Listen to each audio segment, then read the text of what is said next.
소위 계급이 괜히 있는 줄 알아? 박정훈 중령이 술잔을 들어 올리며 웃었습니다. 형광등 불빛 아래 그의 얼굴엔 붉은 기운이 가득했고 입꼬리엔 비웃음이 걸려 있었습니다. 창설 기념 회식 2차 자리였습니다. 좁은 룸 안은 소주 냄새와 담배 연기로 무거웠고 테이블 위엔 빈 병들이 널브러져 있었습니다. 윤아린 소위는 그 말을 듣고도 표정 하나 바꾸지 않았습니다. 다만 손에 쥔 물잔이 아주 조금 떨렸을 뿐이었습니다. 중령님 말씀 잘 들었습니다.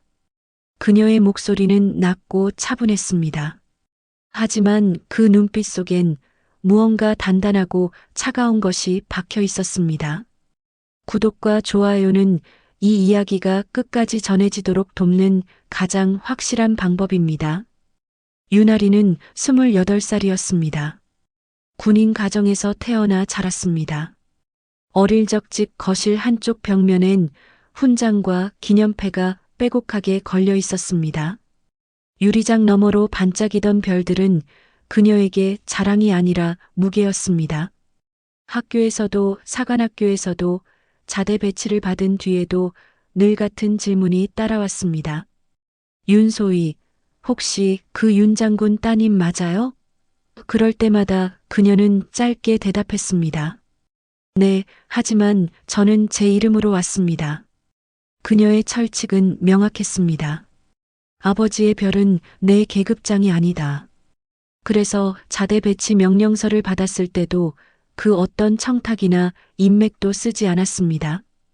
그저 한 명의 소위로서 조용히 자신의 이름만 들고 들어왔습니다. 그녀가 바란 건 단 하나였습니다. 사람답게 대우받고 싶다는 것. 그것뿐이었습니다. 부대는 경기도 외곽의 작은 사단이었습니다. 아침마다 들리는 구령 소리와 탱크 엔진음이 일상이었고 복도엔 왁스 냄새가 배어 있었습니다. 하리는 행정과에 배치받았습니다. 보고서 작성, 문서 정리, 상급 부대 협조 업무 등을 맡았습니다. 첫 주는 조용했습니다. 선임들은 친절했고 동기들은 격려해 주었습니다. 그녀는 매일 아침 6시에 일어나 체력 단련을 하고 오전 8시 정각에 사무실에 도착했습니다. 점심시간엔 식당에서 혼자 밥을 먹었습니다. 저녁엔 야간 보고서를 정리하고 막사로 돌아갔습니다. 그렇게 한 달이 흘렀습니다. 그녀는 자신이 이곳에서 잘 적응하고 있다고 생각했습니다. 하지만 그건 착각이었습니다. 박정훈 중령은 42살이었습니다.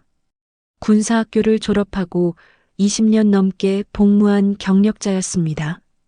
키는 170cm 정도였고 어깨는 넓었으며 목소리는 굵고 강했습니다.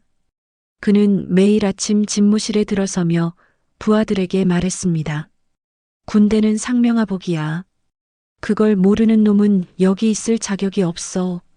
그의 책상 위엔 휘장과 표창장들이 액자에 담겨 있었습니다. 하지만 그가 정말 자랑스러워하는 건 따로 있었습니다. 바로 권력이었습니다. 그는 회의 때마다 자신보다 낮은 계급을 깎아내렸고 회식 자리에선 노골적으로 사람을 서열화했습니다. 여군은 보여주기용이야. 시범 훈련이나 홍보용 사진 찍을 때나 쓸모있지. 그 말은 농담처럼 던져졌지만 그 자리에 있던 모든 이가 알았습니다. 그건 농담이 아니라 믿음이었습니다. 창설 기념 파티가 열렸습니다. 부대 강당은 형광등과 색색의 전구로 밝게 빛났고 단상 위엔 사단장의 축사가 울려 퍼졌습니다. 장교들은 정복 차림으로 자리에 앉았고 테이블마다 음료와 다과가 놓였습니다. 할인도 그 자리에 있었습니다. 그녀는 구석자리에서 조용히 차를 마시고 있었습니다. 행사가 끝나고 뒤풀이가 시작됐습니다. 정훈 중령이 단체 사진을 찍자며 소리쳤습니다. 자, 다들 모여. 여군들은 앞으로. 하리는 천천히 앞으로 나갔습니다. 사진을 찍고 난 뒤 정훈이 그녀를 불렀습니다. 윤소희, 목소리 참 나긋하네. 그래서 여군은 전투력이 떨어진다니까. 주변 장교 몇 명이 따라 웃었습니다. 하리는 미소를 지었습니다. 입꼬리만 올라간, 눈은 웃지 않는 그런 미소였습니다. 감사합니다, 중령님. 그 말 속엔 아무 감정도 없었습니다. 하지만 그 무표정 속에 무언가 차갑고 날카로운 것이 숨어 있었습니다. 이 차는 부대 근처 호프집이었습니다. 테이블은 기름때가 묻어 있었고 천장엔 낡은 선풍기가 돌아가고 있었습니다. 맥주 거품이 넘쳐 흘렀고 안주 접시엔 튀김과 소시지가 쌓여 있었습니다. 정우는 상석에 앉았습니다. 그는 술을 몇 잔 마신 뒤 목소리가 커졌습니다. 이왕 군대 온 거 진짜 상명하복이 뭔지 배워야지. 그의 손이 테이블을 탁 쳤습니다. 여기선 계급이 전부야. 소위면 소위답게, 중이면 중이답게 처신해야 돼. 그는 할인을 바라봤습니다. 그리고 천천히 손을 뻗어 그녀의 어깨에 얹었습니다. 손은 무겁고 끈적했습니다. 소위는 말이야, 윗사람이 부르면 그냥 와서 잔 하나 따라야지. 그게 예의야. 할인은 그 손을 보았습니다. 그리고 조용히 하지만 단호하게 술잔을 테이블에 내려놓았습니다. 상명하복은 업무상 명령일 때만 적용됩니다. 중령님. 그 말이 떨어지자 자리가 얼어붙었습니다. 정훈의 얼굴이 굳었습니다. 뭐라고? 그의 목소리엔 분노와 당혹감이 섞여 있었습니다. 다음 날 아침 6시 30분이었습니다. 하리는 평소처럼 체력 단련장으로 향했습니다.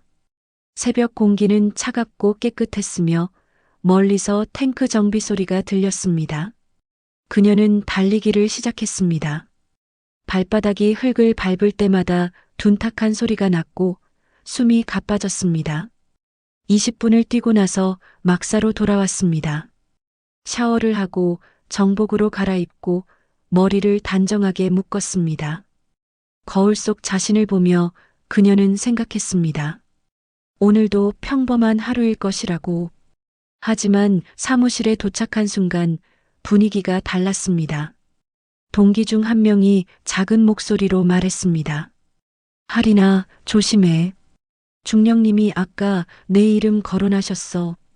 하리는 고개를 끄덕였습니다. 무슨 일인데? 잘은 모르겠는데 표정이 안 좋으셨어. 오전 10시 보고서 제출 시간이었습니다. 하리는 일주일간 작성한 문서를 들고 중령실로 향했습니다. 문을 두드렸습니다. 들어와. 안으로 들어서자 정훈이 책상에 앉아 있었습니다. 그는 서류를 넘기고 있었고 고개를 들지 않았습니다. 하리는 경례를 했습니다. 윤아린 소위, 주간 보고서 제출하겠습니다. 정훈은 서류를 받아들고 대충 훑어봤습니다. 그리고 던지듯 책상 위에 내려놓았습니다. 다시 써. 하리는 잠시 멈칫했습니다. 어느 부분이 미흡했습니까? 전부. 정훈의 목소리는 냉랭했습니다. 형식도 엉망이고 내용도 부실해. 이런 걸 보고서라고 내. 하리는 서류를 다시 집어들었습니다. 형식은 규정에 맞았고 내용도 상급 부대 지침을 따랐습니다. 하지만 그녀는 반박하지 않았습니다. 알겠습니다. 수정하겠습니다. 경례를 하고 나왔습니다. 복도는 조용했고 형광등 소리만 윙윙거렸습니다. 그날부터 할인의 일상이 바뀌었습니다. 제출하는 보고서마다 반려됐습니다. 이건 왜 이렇게 썼어? 이건 누가 이렇게 하래? 다시 해. 이유는 매번 달랐지만 결론은 같았습니다. 그녀는 매일 밤 10시까지 사무실에 남아 문서를 수정했습니다. 형광등 불빛 아래 키보드를 두드리는 소리만 울렸습니다. 동기들은 먼저 퇴근했고 선임들도 하나둘 자리를 비웠습니다. 어느 날 밤 선임 중 한 명이 조용히 말했습니다. 하리나, 너 혹시 중령님한테 뭐 잘못한 거 있어? 하리는 고개를 저었습니다. 모르겠어요. 그럼 왜 자꾸 너만 혼내시는 거야? 하리는 대답하지 않았습니다. 다만 모니터를 바라보며 마우스를 움직였습니다. 화면 속 커서가 깜빡였습니다. 일주일 뒤 전체 회의가 있었습니다. 중대장급 이상이 모두 모였고 할인도 배석 명단에 있었습니다. 회의실은 넓었고 긴 테이블 위엔 서류와 노트북이 놓여 있었습니다. 정훈이 단상에 섰습니다. 오늘은 하반기 업무 점검입니다. 각 부서별로 보고하세요. 보고가 이어졌습니다. 행정과 차례가 왔습니다. 할인의 상급자인 대위가 일어나 발표했습니다. 중간에 정훈이 끼어들었습니다. 잠깐, 이 부분 누가 작성했어? 대위가 대답했습니다. 윤소희입니다. 정훈이 할인을 쳐다봤습니다. 소희, 이 통계 수치 출처가 어디야? 할인이 일어났습니다. 국방부 공식 자료실에서 인용했습니다. 확인했어? 네. 그럼 왜 이렇게 애매하게 썼어? 할인은 잠시 말을 잃었습니다. 수치는 명확했고 출처도 정확했습니다. 하지만 정우는 계속 몰아붙였습니다. 대충대충 하지 말고 제대로 해. 알았어? 할인은 경례했습니다. 알겠습니다. 앉았을 때 그녀의 손은 떨리고 있었습니다. 하지만 표정은 무너지지 않았습니다. 회의가 끝난 뒤 복도에서 대위가 그녀를 불렀습니다. 할인아, 괜찮아? 네, 괜찮습니다. 너 요즘 많이 힘들지? 할인은 웃으려 했지만 입꼬리가 잘 올라가지 않았습니다. 괜찮습니다, 대위님. 대위는 한숨을 쉬었습니다. 중령님이 원래 저런 분은 아닌데 요즘 왜 저러시는지 모르겠네. 할인은 고개를 숙였습니다. 제가 부족해서 그런 것 같습니다. 아니야. 내가 부족한 게 아니야. 대위는 그녀의 어깨를 두드렸습니다. 힘내. 알았지? 할인은 고개를 끄덕였습니다. 복도는 여전히 조용했고 저 멀리서 구령 소리가 들렸습니다. 그날 저녁 할인은 막사로 돌아가지 않았습니다. 사무실 구석 책상에 앉아 노트북을 켰습니다. 화면이 밝아지며 파일 목록이 떴습니다. 그녀는 새 폴더를 만들었습니다. 이름은 기록이었습니다. 그리고 그 안에 문서 파일을 하나 생성했습니다. 제목은 24년 9월 12일이었습니다. 첫 문장을 적었습니다. 창설 기념 회식 2차 자리에서 박정훈 중령이 내 어깨에 손을 얹으며 술을 따르라고 지시했다.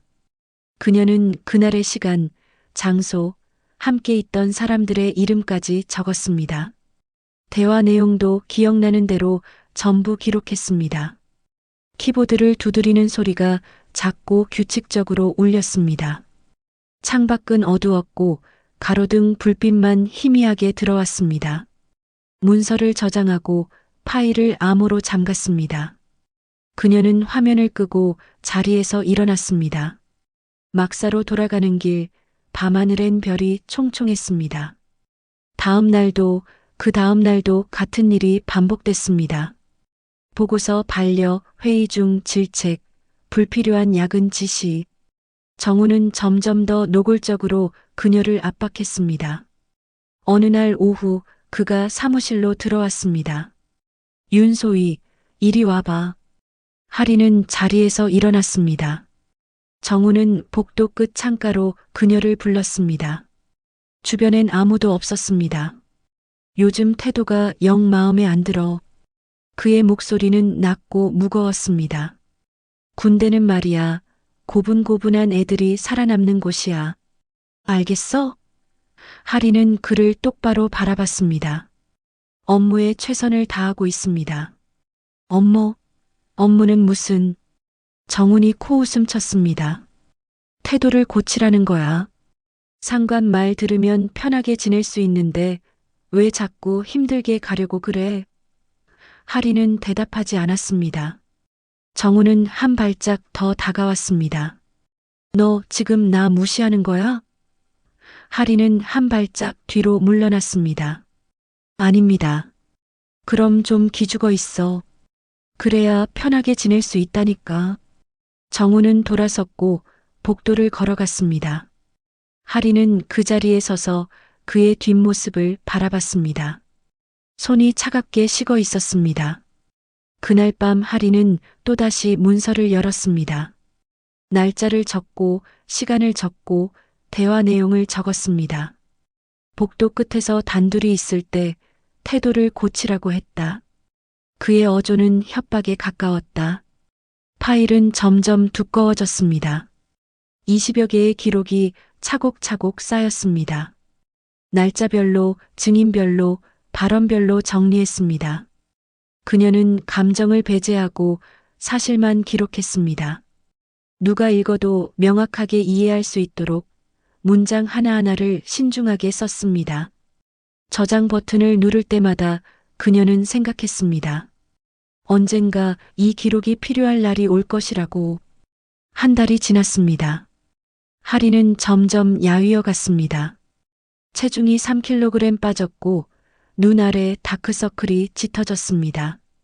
동기들이 걱정했습니다. 하리나, 밥은 먹고 다녀? 응, 먹어.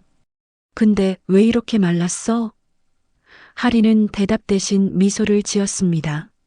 식당에서 밥을 먹을 때도 그녀는 혼자였습니다.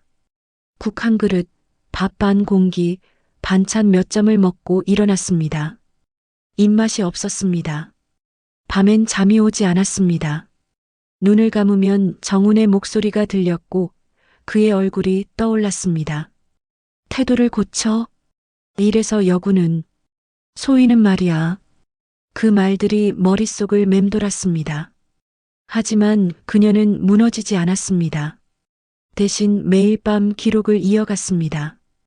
어느 날 오후 부대에 공문이 하나 내려왔습니다. 지휘관 윤리실태조사단 방문 예정. 행정과에서 문서를 돌렸고 할인도 그 공문을 받아봤습니다. 조사 일정은 2주 뒤였습니다. 조사 대상은 전 부대 지휘관급 인사였습니다. 정훈도 포함돼 있었습니다. 동기 중 한 명이 말했습니다. 이거 뭐야? 감사 나온대. 응, 정기 감사래. 우리랑은 상관없겠지? 하리는 고개를 끄덕였습니다. 하지만 그녀의 눈빛은 달랐습니다. 그 안엔 희망이 아닌 계산이 담겨 있었습니다. 2주가 흘렀습니다. 조사단이 도착한 날은 맑았습니다. 하늘은 푸르고 높았으며 바람은 시원했습니다. 부대 정문 앞에 검은색 승용차 3대가 멈춰 섰습니다. 차에서 내린 인원은 총 5명이었습니다. 정복 차림의 영관급 장교들이었습니다. 가장 앞에 선 사람은 대령이었습니다. 그는 서류 가방을 들고 경비병에게 신분증을 제시했습니다. 합동참모본부 윤리감찰팀입니다. 경비병이 격려했고 차량이 안으로 들어왔습니다. 부대는 긴장했습니다. 복도마다 장교들이 분주히 움직였고 사무실엔 서류 정리 소리가 요란했습니다. 정우는 집무실에서 넥타이를 고쳐 맸습니다. 별거 아니야. 그냥 정기 감사야. 그는 거울을 보며 중얼거렸습니다. 하지만 그의 손끝은 미세하게 떨리고 있었습니다. 오전 10시 회의실에 조사단이 자리를 잡았습니다. 긴 테이블 양쪽으로 의자가 놓였고 앞쪽엔 빔 프로젝터가 설치됐습니다. 대령이 서류를 펼쳤습니다. 오늘부터 3일간 지휘관 윤리 실태를 점검합니다. 면담 대상자는 개별 통보합니다. 명단이 읽혔습니다. 사단장, 연대장, 중대장급까지 총 12명이었습니다.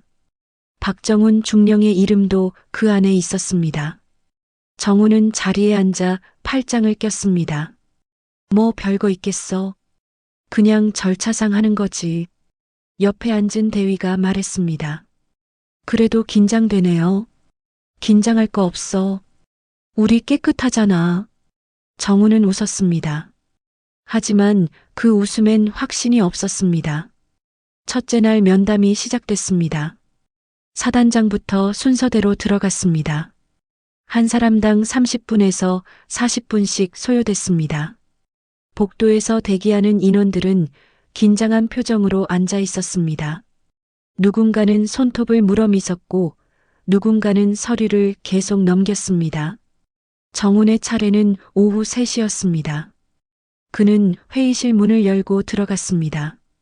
박정훈 중령입니다. 경례를 했습니다. 대령이 고개를 끄덕이며 앉으라고 손짓했습니다. 앉으세요. 긴장 안 하셔도 됩니다. 네, 알겠습니다. 정우는 의자에 앉았습니다. 대령이 질문을 시작했습니다. 부대 내 인권 침해 사례를 목격하신 적 있습니까? 없습니다. 부하들과의 관계는 원만합니까? 네, 매우 원만합니다. 회식 문화는 어떻습니까? 자율적으로 운영하고 있습니다. 대령은 고개를 끄덕이며 메모를 했습니다. 면담은 20분 만에 끝났습니다. 정우는 일어나 경례하고 나왔습니다. 복도로 나온 그는 안도의 한숨을 쉬었습니다. 별거 없네. 그는 중얼거렸습니다. 하지만 그날 저녁 상황이 달라졌습니다. 조사단 중 한 명이 행정가를 찾았습니다. 소령이었습니다. 그는 할인에게 다가왔습니다. 윤할인 소위 맞습니까? 네, 맞습니다. 잠깐 면담 좀 하제시도 보게 속사 계속. 겠습니다. 따라오세요. 할인은 자리에서 일어났습니다. 동기들이 그녀를 바라봤습니다. 의아한 표정들이었습니다. 할인은 소령을 따라 복도를 걸었습니다. 형광등 불빛이 바닥에 길게 드리워졌고 멀리서 전화벨 소리가 들렸습니다. 면담실은 작은 회의실이었습니다. 테이블 하나와 의자 4개가 전부였습니다. 소령이 문을 닫았습니다. 앉으세요. 할인은 의자에 앉았습니다. 등을 곧게 세우고 손은 무릎 위에 가지런히 모았습니다. 소령이 노트북을 열었습니다. 긴장 안 하셔도 됩니다. 정기적인 실태 조사입니다. 네, 알겠습니다. 부대 생활은 어떻습니까? 충실히 하고 있습니다. 상관과의 관계는요? 할인은 잠시 말을 멈췄습니다. 그리고 조용히 대답했습니다. 원만합니다. 소령은 그녀의 눈을 바라봤습니다. 그 눈빛 속에 무언가 다른 것이 있음을 느꼈습니다. 혹시 불편한 일을 겪으신 적 있습니까? 할인은 고개를 숙였습니다. 10초가 흘렀습니다. 20초가 흘렀습니다. 그녀는 천천히 고개를 들었습니다. 있습니다. 소령은 자세를 고쳐 앉았습니다. 구체적으로 말씀해 주시겠습니까? 할인은 숨을 깊게 들이마셨습니다. 그리고 말하기 시작했습니다. 한 달 전 창설 기념 회식 2차 자리에서 박정훈 중령님이 제 어깨에 손을 얹으며 술을 따르라고 지시했습니다. 저는 거절했고 그 이후로 지속적으로 업무상 불이익을 받고 있습니다. 소령이 메모를 시작했습니다. 구체적으로 어떤 불이익입니까? 제출하는 모든 보고서가 이유 없이 반려됩니다. 회의 중에 저만 집중적으로 질책받습니다. 불필요한 야근을 지시받고 동료들 앞에서 모욕적인 발언을 들었습니다. 할인의 목소리는 떨리지 않았습니다. 차분하고 명확했습니다. 소령이 물었습니다. 증거가 있습니까? 할인은 고개를 끄덕였습니다. 있습니다. 그녀는 가방에서 USB를 꺼냈습니다.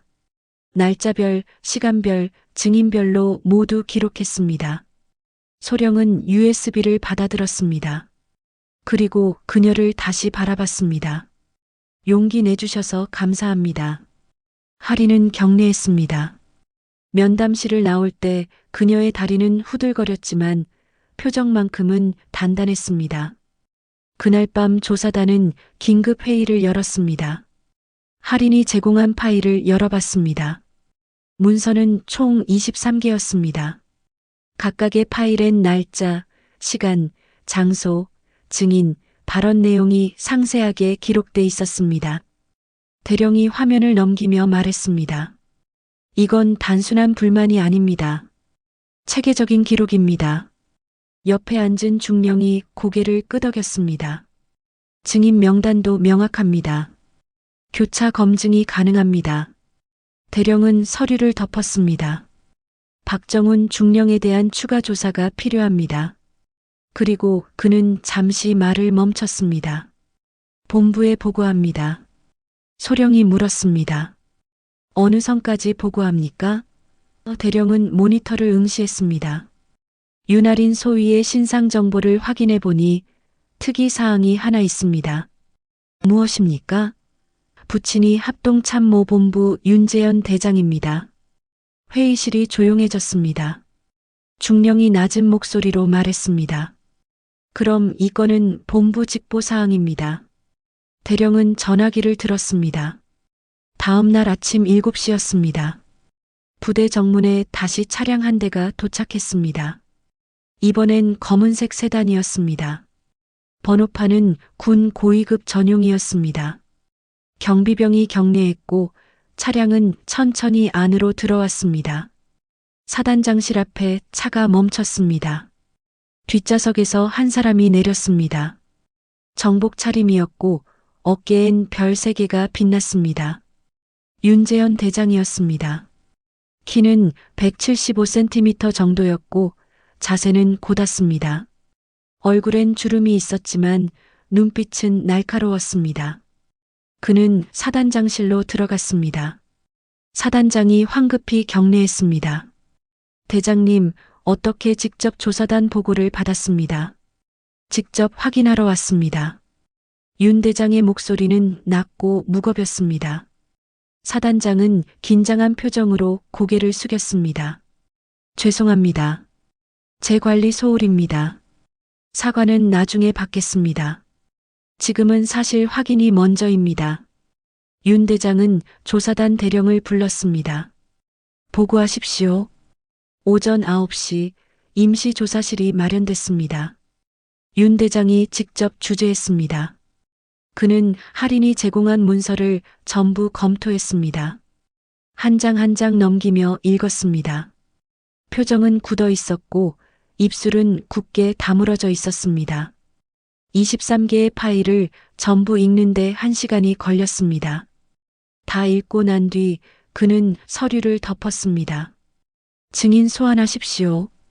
대령이 명단을 확인했습니다. 첫 번째 증인은 행정과 대위였습니다. 그는 떨리는 목소리로 진술했습니다. 윤소희가 제출한 보고서는 형식이나 내용 면에서 문제가 없었습니다. 하지만 중령님께서 계속 반려하셨습니다. 이유를 아십니까? 명확한 이유는 들은 적 없습니다. 다만 중령님께서 윤소희에게 불편한 감정이 있으신 것 같았습니다. 윤 대장은 고개를 끄덕였습니다. 다음 증인. 두 번째 증인은 회식 자리에 함께 있었던 중이었습니다. 그는 당시 상황을 진술했습니다. 중령님께서 윤소희 어깨에 손을 얹으시며 술을 따르라고 하셨습니다. 윤소희가 거절하자 분위기가 얼어붙었습니다. 중령의 표정은 어땠습니까? 매우 불쾌해 보이셨습니다. 진술은 계속 이어졌습니다. 5명의 증인이 모두 비슷한 내용을 말했습니다. 오후 2시 박정훈 중령이 소환됐습니다. 그는 조사실 문을 열고 들어섰습니다. 윤 대장을 보는 순간 그의 얼굴이 굳었습니다. 윤재현 대장님 앉으십시오. 정훈은 의자에 앉았습니다. 손을 무릎 위에 올렸지만 손가락은 미세하게 떨렸습니다. 윤 대장이 서류를 펼쳤습니다. 박정훈 중령, 귀하는 지난 한 달간 소속 부하 윤아린 소위에게 지속적으로 업무상 불이익을 주고 모욕적 발언을 하며 부적절한 신체 접촉을 시도한 혐의를 받고 있습니다. 정훈은 황급히 고개를 저었습니다. 대장님, 그건 오해입니다. 오해? 윤 대장의 목소리가 차갑게 가라앉았습니다. 5명의 증인이 동일한 진술을 했습니다. 23건의 기록이 날짜와 시간까지 명확하게 남아 있습니다. 이게 오해입니까? 정우는 말문이 막혔습니다. 저는 그냥 군기를 바로잡으려고 윤 대장이 책상을 탁 쳤습니다. 부하를 괴롭히는 게 군기입니까? 정훈의 얼굴이 창백해졌습니다. 윤 대장은 자리에서 일어났습니다. 그는 창밖을 바라봤습니다. 훈련장에서 구령 소리가 들렸습니다. 한참을 침묵하던 그가 입을 열었습니다. 중령, 나도 군인입니다. 28년을 복무했습니다. 그동안 수많은 부하를 봤습니다. 잘하는 부하도 못하는 부하도 말 잘 듣는 부하도 안 듣는 부하도 봤습니다. 그는 정훈을 돌아봤습니다. 하지만 단 한 번도 부하를 인간 이하로 취급한 적은 없습니다. 정훈은 고개를 숙였습니다. 죄송합니다. 사과는 나한테 할 게 아닙니다. 윤 대장의 목소리는 더 낮아졌습니다. 윤아린 소위는 내 딸입니다. 그 말이 떨어지자 정훈의 눈이 커졌습니다. 네. 하지만 그건 중요하지 않습니다. 윤 대장은 다시 앉았습니다. 설령 내 딸이 아니었어도 이 처분은 동일합니다. 왜냐하면 당신이 한 행동은 군인으로서 해서는 안 될 일이기 때문입니다. 조사실은 무거운 침묵에 잠겼습니다. 정우는 아무 말도 하지 못했습니다. 그저 고개를 숙인 채 손을 떨고 있었습니다. 윤 대장이 서류를 덮었습니다. 박정훈 중령, 귀가는 즉시 보직 해임됩니다. 징계위원회가 열릴 때까지 대기 발령 처분합니다. 대장님 나가십시오. 정우는 일어났습니다. 경례를 하려 했지만 손이 떨려 제대로 올라가지 않았습니다. 그는 비틀거리며 문을 열고 나갔습니다. 복도는 조용했고 그의 발소리만 메아리 쳤습니다. 오후 4시 윤 대장은 할인을 불렀습니다. 사단장실 옆 소회의실이었습니다. 할인은 문을 두드렸습니다. 들어오십시오. 안으로 들어서자 윤 대장이 서 있었습니다. 할인은 경례했습니다. 윤아린 소위 출석했습니다. 윤 대장은 고개를 끄덕였습니다. 편하게 하십시오. 할인은 경례를 풀었지만 자세는 흐트러지지 않았습니다. 윤 대장은 그녀를 바라봤습니다. 한참을 말없이 바라봤습니다. 그의 눈가가 미세하게 떨렸습니다. 많이 힘들었습니까? 할인은 대답하지 않았습니다. 다만 입술을 깨물었습니다. 아버지 그녀의 목소리가 처음으로 흔들렸습니다. 윤 대장은 한 걸음 다가갔습니다. 하지만 손을 뻗지는 않았습니다. 왜 진작 말하지 않았습니까? 말할 수 없었습니다. 할인은 고개를 숙였습니다. 아버지의 이름으로 해결하고 싶지 않았습니다. 윤 대장은 창가로 걸어갔습니다. 석양빛이 그의 얼굴을 비쳤습니다. 내가 미안합니다. 아버지 잘못이 아닙니다. 아니, 내 잘못입니다. 그는 천천히 말했습니다. 내가 이 별을 달면서 내게 짐을 지운 겁니다. 너는 그 짐을 혼자 지고 버텼습니다. 할인은 눈물이 차올랐지만 참았습니다. 저는 괜찮습니다. 괜찮지 않습니다. 윤 대장이 돌아섰습니다. 하지만 너는 옳게 했습니다. 기록을 남기고 증거를 모으고 정당한 절차를 밟았습니다. 그게 진짜 군인입니다. 할인은 고개를 들었습니다. 아버지의 눈빛이 자랑스러움으로 빛나고 있었습니다. 고생했습니다, 소위. 그 말을 듣는 순간 할인의 눈에서 눈물이 흘러내렸습니다. 참았던 감정이 터져 나왔습니다. 하지만 그녀는 소리내어 울지 않았습니다. 다만 조용히 눈물만 흘렸습니다. 이틀날 전체 조례가 열렸습니다. 사단 전체 인원이 운동장에 모였습니다. 아침 공기는 차가웠고 하늘은 맑았습니다. 사단장이 단상에 올랐습니다. 어제 합동참모본부 조사 결과가 나왔습니다. 우리 부대 내에서 명백한 인권 침해 사례가 확인됐습니다. 운동장이 술렁였습니다. 박정훈 중령은 즉각 보직 해임됐으며 징계위원회에 회부됩니다. 또한 전 부대에 윤리 교육을 실시할 것입니다. 사단장은 목소리를 높였습니다. 우리 군은 계급으로 사람을 짓밟는 곳이 아닙니다. 계급은 책임의 무게이지 권력의 도구가 아닙니다. 조례가 끝나고 인원들이 해산했습니다. 하리는 자리로 돌아왔습니다. 동기들이 그녀를 둘러쌌습니다. 하리나, 괜찮아? 응, 괜찮아. 내가 그런 일을 겪었는지 몰랐어. 미안해. 하리는 고개를 저었습니다. 너희 잘못이 아니야. 한 동기가 그녀의 손을 잡았습니다. 정말 대단해. 혼자 다 버텼잖아. 하리는 미소 지었습니다.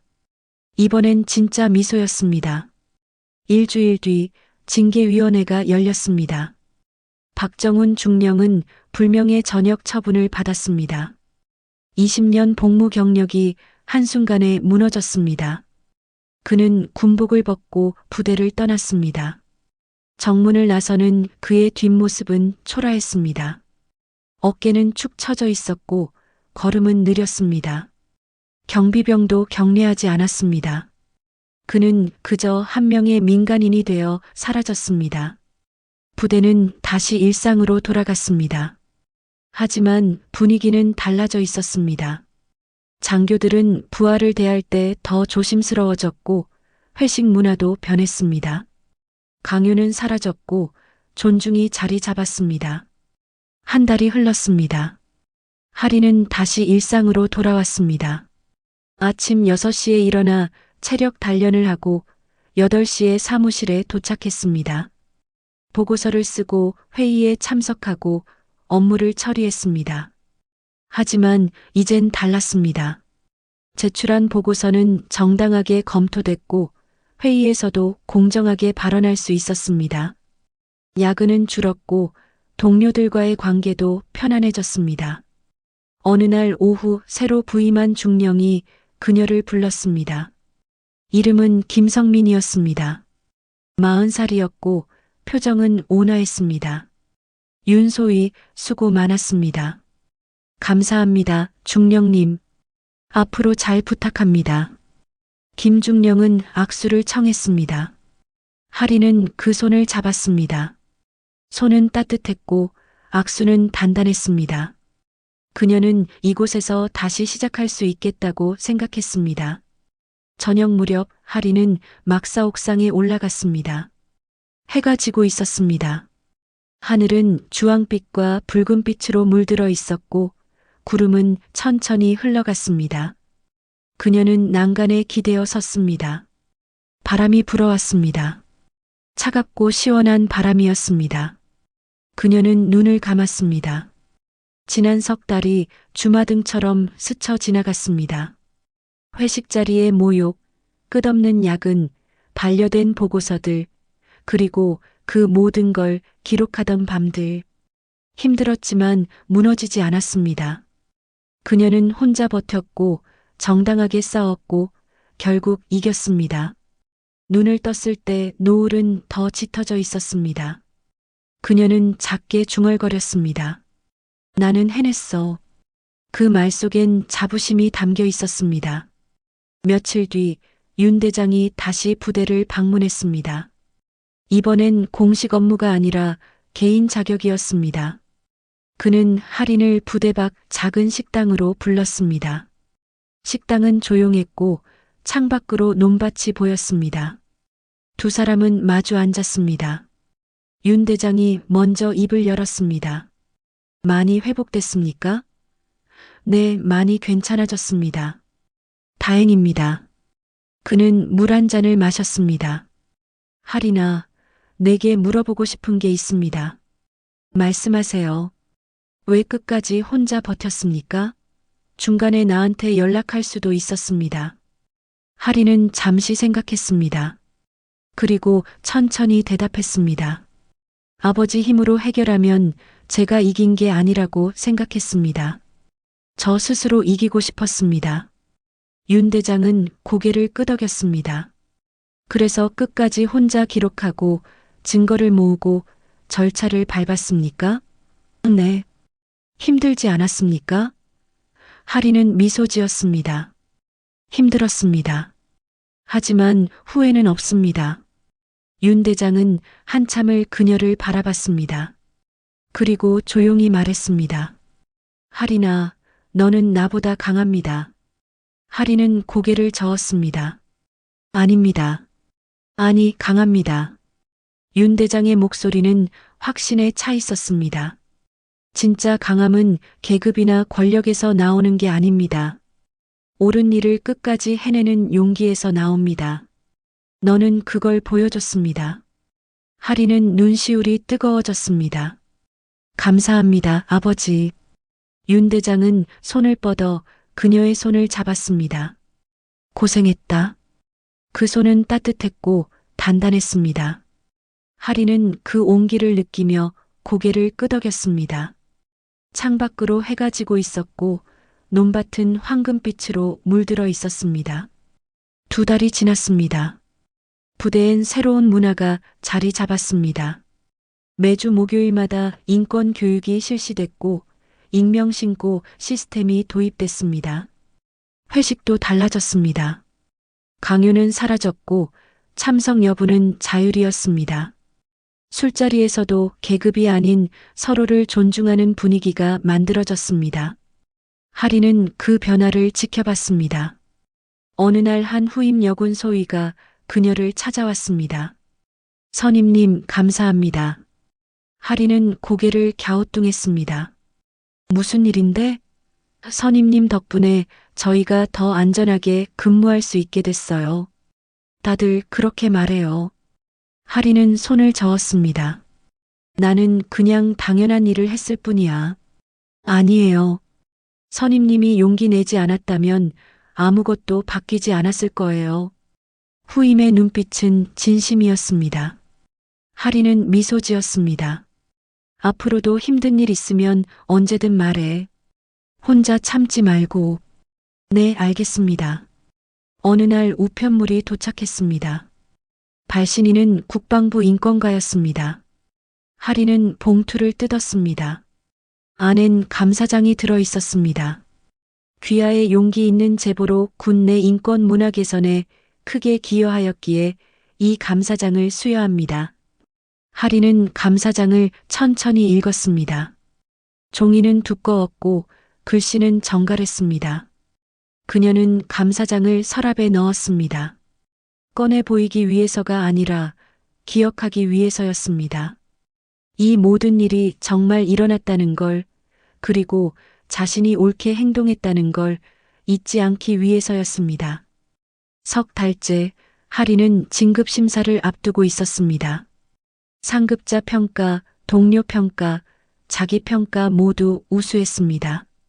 김성민 중령이 그녀를 불렀습니다. 윤소희, 진급 추천서 작성했습니다. 감사합니다, 중령님. 당연한 겁니다. 실력도 좋고 인성도 훌륭합니다. 무엇보다 용기가 있습니다. 하리는 격려했습니다. 더 열심히 하겠습니다. 계제시도 복의 속팔 계속. 속 그렇게만 하십시오. 김중령은 미소 지었습니다. 군대는 당신 같은 사람이 필요합니다. 하리는 중령실을 나왔습니다. 복도를 걸으며 그녀는 생각했습니다. 이곳에서 자신이 할 수 있는 일들이 아직 많이 남아 있다고. 그리고 자신은 그 일들을 해낼 수 있다고.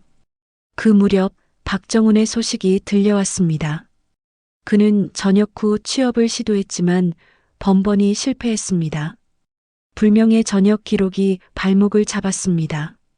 면접을 보러 가도 경력 조회에서 걸러졌고 개인 사업을 시작하려 해도 신용도 문제로 막혔습니다. 그는 작은 원룸에 혼자 살았습니다. 창문은 좁았고 햇빛은 잘 들지 않았습니다. 어느 날 그는 소주 한 병을 들고 편의점 앞 테이블에 앉았습니다. 혼자 술을 마시며 중얼거렸습니다. 내가 뭘 그렇게 잘못했다고 하지만 아무도 그의 말에 대답하지 않았습니다. 지나가는 사람들은 그를 거들떠보지도 않았습니다. 그는 이제 아무것도 아니었습니다. 계급장도 권력도 부하도 없었습니다. 남은 건 후회와 공허함 뿐이었습니다. 그는 소주잔을 기울였습니다. 술은 쓰고 목 넘김은 따가웠습니다. 한편 부대에선 새로운 프로그램이 시작됐습니다. 리더십 멘토링이라는 이름이었습니다. 선임 장교가 후임 장교를 1대1로 멘토링하는 제도였습니다. 할인도 멘토로 지정됐습니다. 그녀의 멘티는 갓 임관한 25살 여군 소위였습니다. 이름은 최은지였습니다. 첫 만남에서 은지는 긴장한 표정이었습니다. 선임님, 잘 부탁드립니다. 편하게 해. 우린 같은 편이야. 하리는 따뜻하게 말했습니다. 혹시 궁금한 거 있어? 많아요. 부대 생활도, 업무도, 인간관계도 천천히 하나씩 물어봐. 내가 아는 건 다 알려줄게. 은지의 표정이 밝아졌습니다. 두 사람은 매주 한 번씩 만나 이야기를 나눴습니다. 하리는 자신의 경험을 솔직하게 나눴습니다. 힘들었던 일도, 극복한 방법도, 배운 교훈도 모두 이야기했습니다. 어느 날 은지가 물었습니다. 선임님, 그때 정말 무섭지 않으셨어요? 하리는 잠시 생각했습니다. 무서웠어. 엄청 무서웠어. 그런데 어떻게 끝까지 버티셨어요? 포기하는 게 더 무서웠으니까. 하리는 창밖을 바라봤습니다. 내가 포기하면 그 사람이 이기는 거잖아. 그리고 나 같은 일을 겪는 사람이 계속 생길 거잖아. 그게 더 무서웠어. 은지는 고개를 끄덕였습니다. 저도 선임님처럼 강해지고 싶어요. 너도 이미 충분히 강해. 다만 아직 그걸 모를 뿐이야. 하리는 미소 지었습니다. 힘든 일 생기면 언제든 말해. 혼자 안고 가지 말고. 네, 감사합니다, 선임님. 은지의 눈빛엔 신뢰가 담겨 있었습니다. 4개월이 흘렀습니다. 계절이 바뀌었습니다. 가을이 깊어지고 있었습니다. 나뭇잎은 붉게 물들었고 바람은 서늘했습니다. 하리는 중위로 진급했습니다. 진급식은 소박했습니다. 작은 회의실에서 사단장이 직접 계급장을 달아줬습니다. 축하합니다, 중위님. 감사합니다. 하리는 경례했습니다. 새 계급장은 묵직했습니다. 그 무게는 책임의 무게였습니다. 동기들이 축하해 주었습니다. 케이크를 자르고 사진을 찍고 웃음을 나눴습니다. 하리는 행복했습니다. 진심으로 행복했습니다.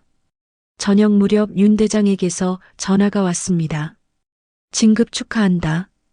감사합니다, 아버지. 오늘 저녁 시간 있나? 네, 있습니다. 그럼 나와라. 저녁 사줄게. 하리는 외출증을 받아 부대를 나왔습니다. 약속 장소는 작은 한정식집이었습니다. 윤 대장은 이미 와 있었습니다. 정복이 아닌 평상복 차림이었습니다.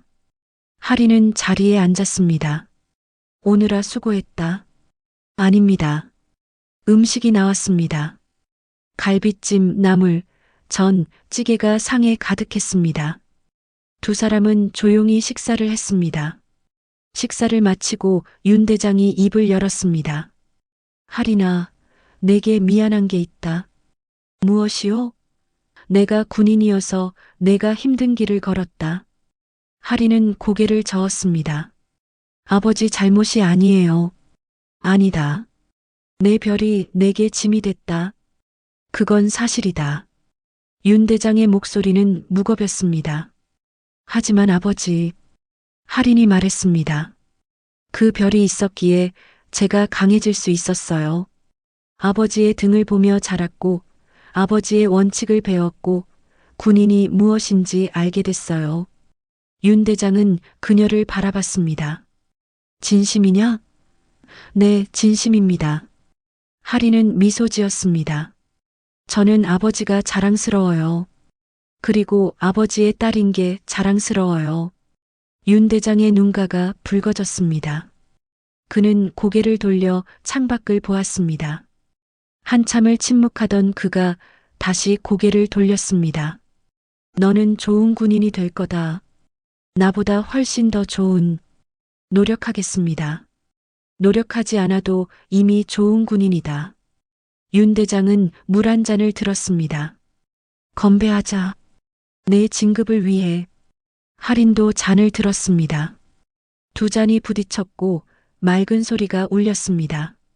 집으로 돌아가는 길, 할인은 밤하늘을 올려다봤습니다. 별이 총총했습니다. 그 별들 중 하나가 아버지의 별처럼 빛나고 있었습니다. 그녀는 생각했습니다. 언젠가 자신도 저런 별이 될 수 있을까? 아니, 될 필요는 없다. 다만 흔들리지 않는 사람이 되면 된다. 그것만으로 충분하다. 하리는 천천히 걸었습니다. 발걸음은 가벼웠고 마음은 편안했습니다. 다음 날 하리는 사무실에서 한 통의 편지를 받았습니다. 발신인 이름은 없었습니다. 봉투를 뜯자 편지지 한 장이 나왔습니다. 필체는 떨리고 서툴렀습니다. 내용은 짧았습니다. 윤아린 중위님께 저는 몇 달 전 선임의 괴롭힘으로 힘들어하던 일병입니다. 중위님의 일을 듣고 용기를 얻어 신고했습니다. 덕분에 문제가 해결됐습니다. 감사합니다. 중위님 같은 분이 계셔서 군대가 조금씩 바뀌고 있습니다. 하리는 편지를 천천히 접었습니다. 눈시울이 뜨거워졌습니다. 자신의 행동이 누군가에게 힘이 됐다는 사실이 가슴 벅찼습니다. 그녀는 편지를 서랍에 넣었습니다. 감사장 옆에 나란히 보관했습니다. 1년이 지났습니다. 하리는 중위로서 안정적으로 복무하고 있었습니다. 부대는 완전히 달라져 있었습니다. 인권 침해 사례는 거의 사라졌고 신고 시스템은 정착됐습니다. 장교들의 리더십 교육은 필수가 됐고 부하를 존중하는 문화가 자리 잡았습니다. 하리는 그 변화의 중심에 있었습니다. 그녀는 후임들을 돌봤고 동료들과 협력했으며 상관을 존중했습니다. 그녀의 별명은 바른중이었습니다. 누가 붙여준 건지 모르지만 그녀는 그 별명이 마음에 들었습니다. 어느 날 정군 리더십 콘퍼런스가 열렸습니다. 각 부대에서 선발된 장교들이 모였습니다. 할인도 초대받았습니다. 주제는 새로운 군 문화 만들기였습니다. 할인은 발표자로 나섰습니다. 단상에 섰을 때 떨렸습니다. 하지만 마이크를 잡자 침착해졌습니다. 저는 1년 전 부당한 대우를 받았습니다. 그녀는 자신의 이야기를 시작했습니다. 회식 자리의 모욕, 업무상 불이익, 혼자 버텼던 시간들, 기록을 남긴 이유, 그리고 결국 바뀐 것들. 청중은 숨죽여 들었습니다. 20분간의 발표가 끝났을 때 박수가 터져 나왔습니다. 우레와 같은 박수였습니다. 하리는 경례했습니다. 단상에서 내려올 때 한 대령이 그녀에게 다가왔습니다. 훌륭한 발표였습니다. 용기에 감사드립니다.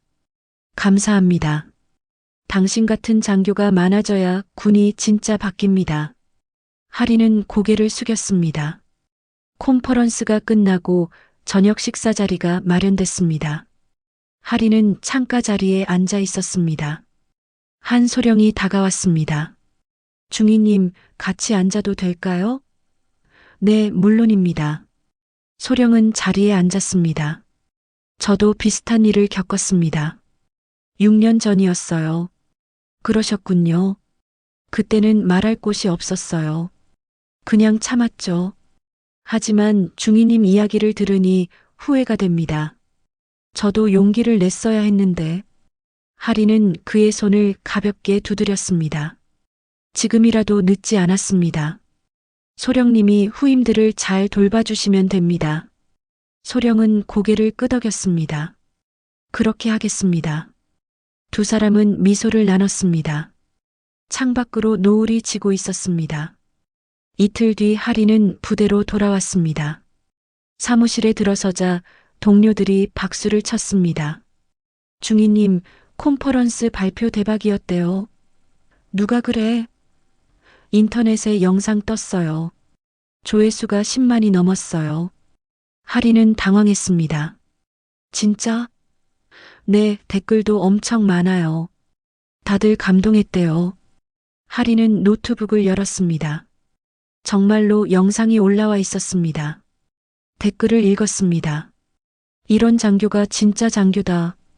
내 동생도 군대 가는데 이런 분 만났으면. 눈물 났습니다. 감사합니다. 하리는 댓글 하나하나를 천천히 읽었습니다.